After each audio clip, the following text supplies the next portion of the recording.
He's the T-Rex of political talk. Alex Jones on the GCN Radio Network.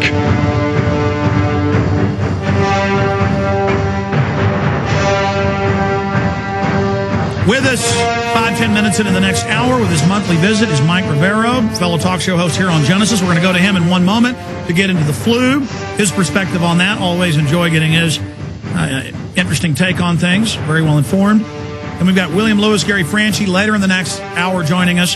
How the Hardin, Montana, with the biggest developments yet coming out on this, how that ties into their film Camp FEMA. That's going to be very, very informative. And we'll continue with open phones in the fourth hour today. There is a key story up on prisonplanet.com that I worked on with Paul Watson. It's doctors concerned flu miss vaccine could spread live H1N1 virus. Now, people, the COINTELPRO, always accuse me of exaggerating or trying to scare people. No, it's actually much scarier. If you read what the Mayo Clinic said and all these other mainstream documents and the inserts and what Fox News is even saying, no, they admit it will spread the virus. And it's a live virus, and it will mutate, and some will be weaker, some will be stronger. So, see, Watson gave that a weak headline. 9 times out of 10 we do. It's worse than this headline, but this article's got all the facts. It needs to be gotten out. Doctors concerned flu miss vaccine could spread live H1N1 virus. With 60% of U.S. population at risk, is swine flu nasal spray a pandemic waiting to happen? Now, Mike got cut off. I promised to go to Mike, a listener from Tennessee, about neighbors like it's a rock star, it's a fad, or, ooh, they're getting it. Oh, yeah, and when your kids get brain damaged, it's like a fad, you know, for the breast cancer, a fad for the autism, or a fad for, you know, third of the kids in my neighborhood are dying of cancer. You know, people in my office that I know are dying of cancer. Their girlfriends are dying of cancer. Rob Dew's 30-something-year-old friend, been in a band with him for 10 years. She just died of cancer last week. Just, you know, oh, but we have meetings about it, we talk about it, and we make it all fancy and fun. And how about we stop taking their shots? See, because it's not my opinion they're putting cancer viruses in the vaccine. They said they'd do it. It's in the government documents. It's in EcoScience. They're poisoning our water. I mean, they look, the reason they're getting away with this is the horror factor. No one can deal with that. It's hard for me to deal with that they're doing this. The only reason they don't kill me is because they know I'm telling an extremely accurate representation of what's really going on. I'm not perfect, but I got a good picture on me. My scope's got them in the sights. And they sure don't want to kill me and make a big example out of it, folks, because I'm dead on with what they're doing because I read their textbooks. Let me tell you, I mean, I spend hours every day researching what I talk about here. And let me tell you, there's no going back once you know this. Then you can't even hate the cops when they violate the First Amendment and say no protest allowed in D.C. or Pittsburgh and beat women in the head and have police dogs attack women. You don't like them. You're angry at them. You think they're thugs. But you know those idiots are drinking sodium fluoride water. They're taking vaccines. Their kids are taking it. You want to save them. You want to stop fighting with them and reach out to them and splash some cold water in their face psychologically and say, look at what we're saying. Live flu virus is the first vaccine they're putting out, admitting it will spread the real flu. Then it creates all this fear that everybody gets the shot. It's hidden in plain view. I'm going to get Mike Rivero's take on that in a moment, but I promise to go to Mike in Tennessee. Mike, finish the point you were trying to make. Go ahead. Well, real quick, this lady that I spoke to today, she was talking, she's always shot, and she can't wait to get her child the swine flu shot. Talked about she wanted her child, she always gets her child everything, anything they say that she needs. She's the first one in line to get it as though it's somewhat like an accessory, a purse, a new pair of shoes or something. And today in this one of the dying papers around the country, the Commercial Appeal, the article in here talks about the lady who tilted her head back, the first person in the country to get the swine flu sniffer, says she tilted her head back and sniffed hard and became the first American to be given the H1N1 flu vaccine. And then real quick, and I know you got to go, on the inner section, buried in the paper, the part that you probably wouldn't read unless you're like me and you read every bit of this, it says, workers at Lebanon who received the vaccine Monday had to sign a consent form and were given a CDC card proving they were given the drug. Yes, CDC card to prove it. Yeah, sir, I appreciate your call. We covered this yesterday, and this is all admitted. AP, Reuters, I'm going to go back over it with Mike Rivero coming up. We're going to Mike right now. They admit that it's a live virus, that the perfect place for it to breed and mutate is the nasal passages and the mucous membranes of the sinus. Sinus is huge. It sits up underneath the brain.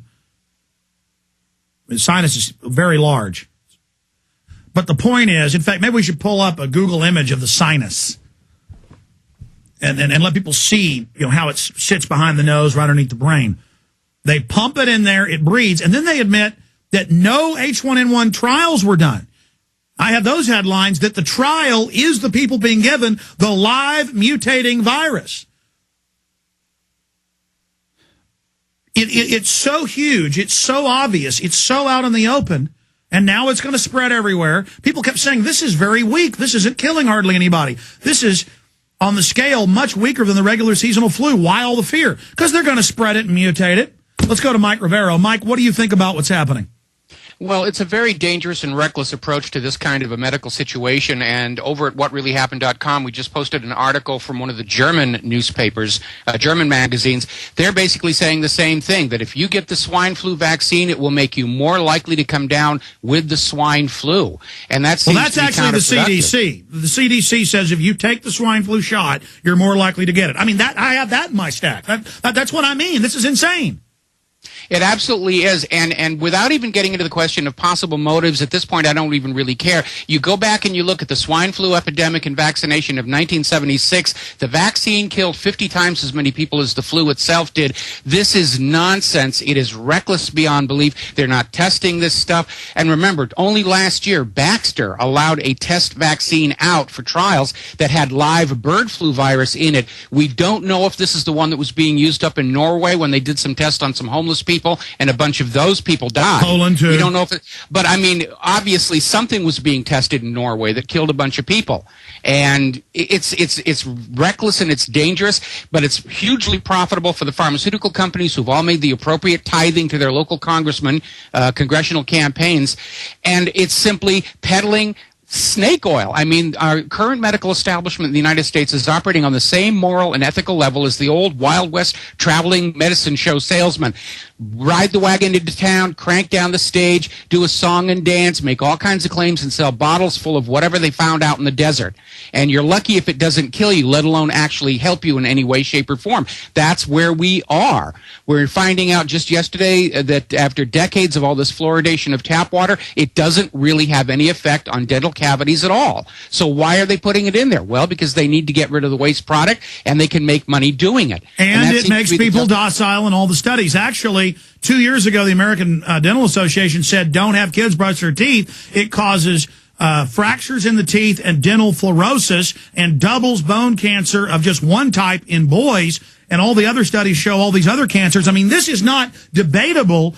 This is a fact. And you mentioned the stuff in Norway. The London Telegraph reported that in Poland, 21 of 100 homeless people in a bird flu vaccine trial all died, and that it was an unnamed pharmaceutical company. So that's confirmed that was but I mean, to see Shepard Smith on Fox saying it's a conspiracy theory, the swine flu shot cannot hurt you, when I have the insert of the 5 big makers, every one of the inserts says Guillain-Barré.